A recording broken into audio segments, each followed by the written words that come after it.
to build a nation. What does it take? An ancient dynasty? A gold mine? Fertile land? Dubai, however, had none of these.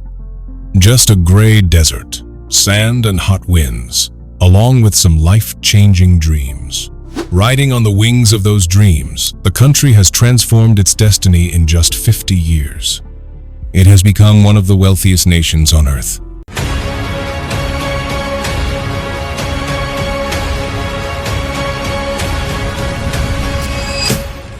This isn't just a story about getting rich. It's a story of rising from zero to the pinnacle. For many, this might seem like an impossible fantasy, or simply a stroke of luck, or even a miracle. But for Dubai, all of this is the result of their meticulous planning. But how? What did Dubai do or think that other countries in the world couldn't, or even imagine doing?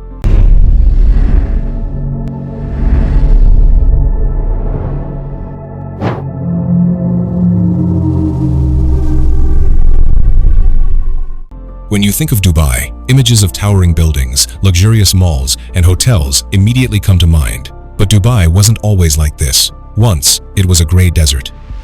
Its inhabitants lived in homes made of palm trees. Palm leaf mats covered the floors. Some lived in tents. At night, due to the stifling heat, many would sleep outside their tents or homes. Back then, they had to travel long distances to find food. Poverty was widespread. Water was a rare commodity. However, those who lived by the Dubai Creek had easier access to water. Their main profession was fishing. At that time, Dubai wasn't even part of the United Arab Emirates.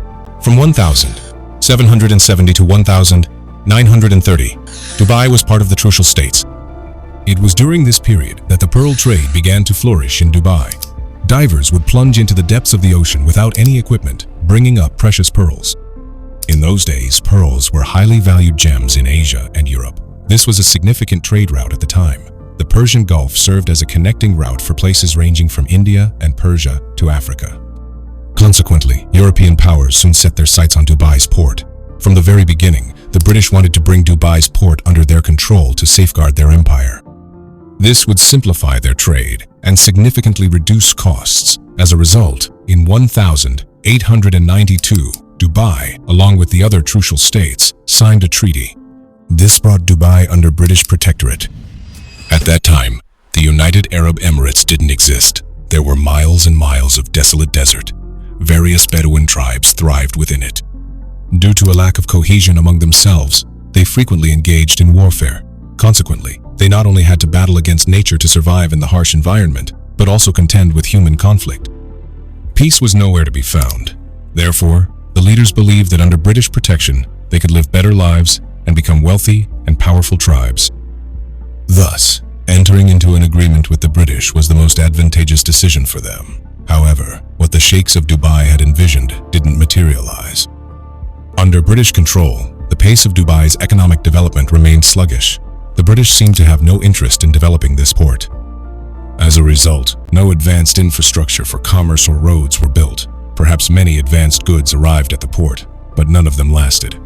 Consequently, Dubai remained shrouded in the same darkness it was in. In the early 20th century, Sheikh Maktoum bin Hashir al Maktoum introduced free trade at Dubai port.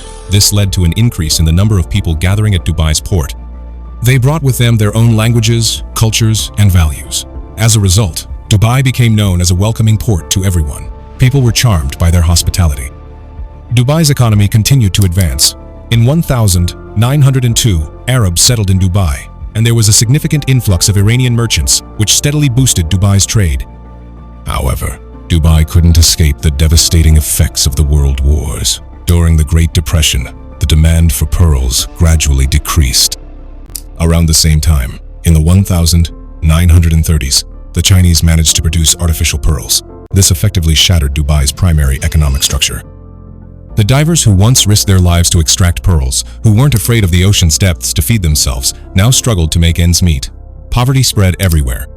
Basic necessities like education became luxuries. There was a desperate cry for clean water. Many families survived on half-empty stomachs. In the midst of this, World War II began, trade declined, and ships changed their routes. The darkness of despair spread all around, but Sheikh Al Maktoum did not lose hope. He still had hope. A grand plan was brewing in his mind. He He was waiting for a miracle, and that miracle happened in 1966. Oil was discovered in Dubai's Fateh field. Of course, they didn't have a massive reserve like Abu Dhabi, but what they had was enough to change their situation. In fact, Sheikh Rashid bin Saeed Al Maktoum had long hoped that oil would also be found in Dubai. That's why oil exploration continued both onshore and offshore since 1937. When oil was discovered in Abu Dhabi in 1958, the people of Dubai also saw a glimmer of hope. That hope materialized in 1966. In the past, many false reports of oil discovery had been published, so Sheikh Rashid thought his people might not believe that oil had truly been discovered, and he had to go through a lot to prove this truth. For this, he had a sand dam built on the bank of the Dubai Creek. A barge loaded with crude oil from Dubai's Al Fateh oil field was towed there. A pipeline-loaded barge was connected to the sand dam. Then oil was pumped from the barge there. Sheikh Rashid's people could now see their newly discovered crude oil flowing. That's when everyone truly believed that there was oil beneath Dubai's soil. Then, in 1969, the first oil shipment left Dubai. In return, money poured in. However, the Sheikh was a visionary leader. He knew this money wouldn't last forever. Perhaps one day, the oil reserves would run out. So, instead of indulging in luxury, he started using this money to undertake one development project after another. He first started building ports, roads, bridges, schools, and hospitals. Slowly, the lives of ordinary people in Dubai began to improve. But this didn't solve all of Dubai's problems.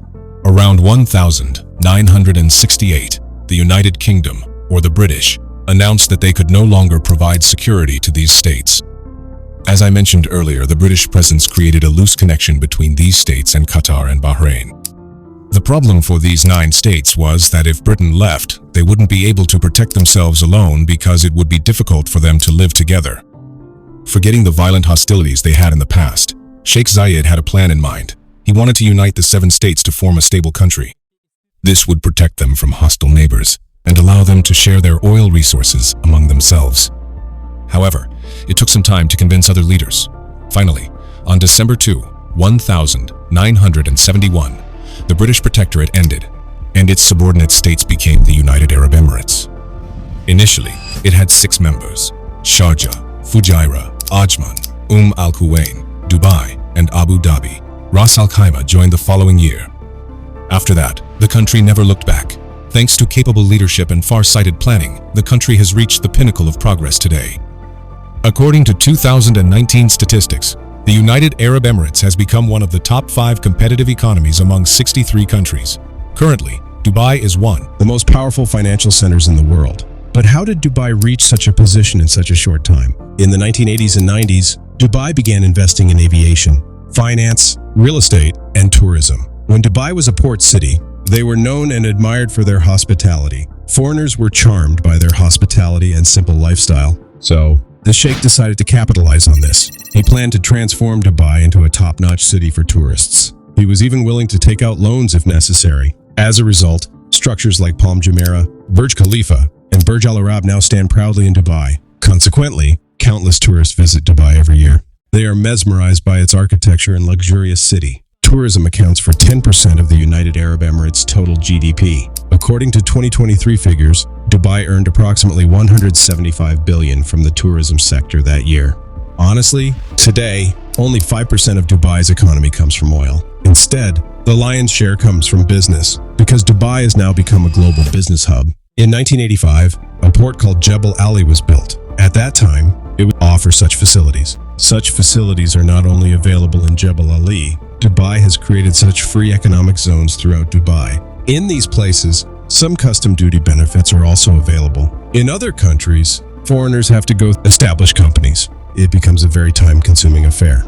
But Dubai is Dubai. They have also found a simple solution to this problem. The complete control of the economic free zone has been given to the Independent Port Authority. Along with that, there is already built infrastructure. As a result, investing here becomes very easy. This is why thousands of companies are investing in this city. Currently, there are more than 30 free trade zones. Dubai didn't stop at just free trade zones. This country also has the lowest corporate tax rate at just 9%. Additionally, the VAT rate is only 5%. and there's no personal income tax. Moreover, the benefit of individual ownership isn't limited to the free trade zones. The country even allows full foreign ownership on the mainland without a local partner. Furthermore, the United Arab Emirates is geographically located in such a strategic position that starting a business here provides easy access to the markets of Africa, Europe, and Asia. To attract investors, Dubai offers long-term visas. These visas typically last from 5 to 10 years. This makes foreigners feel comfortable investing here, and their money remains secure. Additionally, there is a strong rule of law. This means investors don't have to worry about the security of banks here, yet there are no strict policies regarding currency exchange. This makes doing business here much easier. As I mentioned before, Dubai's laws are quite strict. Similarly, they are always vocal against piracy. As a result, incidents like theft or fraud of company trademarks or names are almost unheard of here. And in this regard, from the very beginning, the rulers understood that to attract foreign, security measures needed to be improved, and the police force would play the biggest role in this task. The Dubai Police is one of the strongest police forces in the world. This force was the first to build a smart police station. These booths are open 24/7, and AI-powered robot police provide services here. They also have futuristic innovations like facial recognition, predictive crime analysis, smart patrols, and autonomous security bots. By leveraging these discoveries, they have made Dubai safe. The crime rate has decreased, and entrepreneurs have been attracted. Emirates Airlines started its journey in 1985, and the airport was already there. As a result, with its own airline facility, it became one of the busiest airports in the world within a few years. It became a hub connecting the East and the West. From then on, people no longer just waited there to catch connecting flights. Instead, the number of tourists and businessmen in Dubai gradually increased. Just recently, to attract entrepreneurs, Dubai hosted Expo 2020. Although it was supposed to happen in 2020, it was eventually held in 2021 due to COVID. About 24 million visitors from nearly 200 countries came to this exhibition. This fair lasted for 82 days. It was not just an exhibition, but a gathering of people from various countries around the world. Japan showcased its futuristic technology. Bangladesh brought its history, heritage, and culture. Germany presented its ideals, and even some people from NASA came. Due to such unique arrangements, Dubai has reached the pinnacle of progress today. When Dubai's progress is mentioned, the name that automatically comes to mind is Sheikh Mohammed bin Rashid Al Maktoum.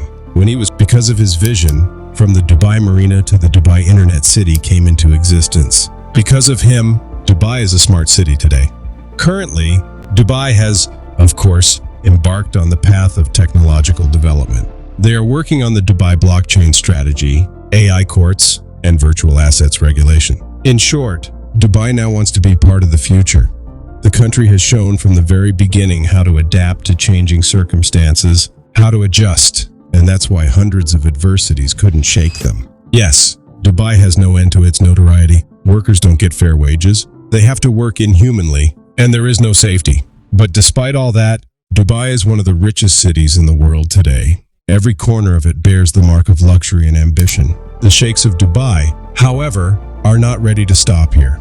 Their recent target is to attract 650 billion dirhams, or $177 billion in foreign direct investment to Dubai, the most populous city, by 2033. Additionally, the UAE aims to become the third largest urban economy in the world by 2033. This ambitious plan and the programs undertaken by the Dubai authorities to achieve it are known as D33. To realize this economic plan, the country's authorities have already undertaken various projects and initiatives. Currently, the areas adjacent to Dubai's metro stations have been identified as the focal point for attracting foreign investment. Several development plans are underway for these areas.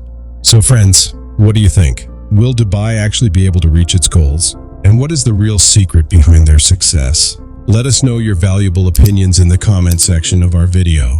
If you liked the video, please give it a like and subscribe to the channel.